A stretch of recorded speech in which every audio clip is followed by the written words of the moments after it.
One of the things is to categorize some of the gaps that we're dealing with. And I will explain what I mean by that. But basically, we're asking if our current learner is here, what needs to change between where they are now and where they need to be this sort of awesome future learner who has the capabilities to do some of these kinds of things.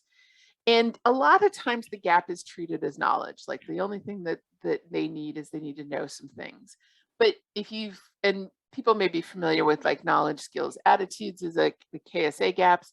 I have a few more that I think are useful when it comes to choosing and designing learning experiences. So sometimes the gap is knowledge, sometimes it's procedural, sometimes there's a skill gap, sometimes it's habit, sometimes it is that motivation or attitude, and sometimes the gap is in the environment, and that's where we should be focusing some of our attention.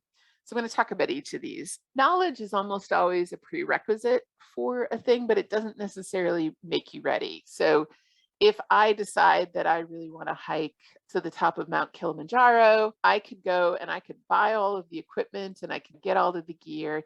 And then would I be ready to hike to the top of Mount Kilimanjaro?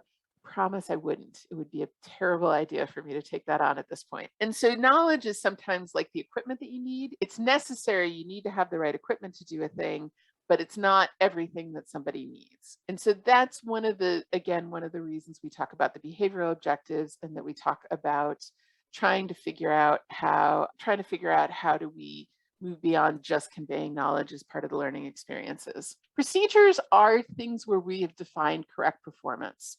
We have figured out we want you to do this and then this and then this.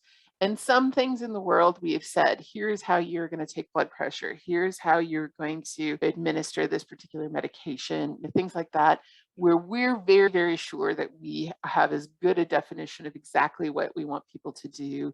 It's going to be step one, step two, step three, and it's going to equal the thing. So those are things where we have really well defined step by step performance. We're not expecting a lot of judgment. We just need people to execute them correctly. Skills gaps. So I always have a question around skills. Is it reasonable to think that somebody can be proficient without practice?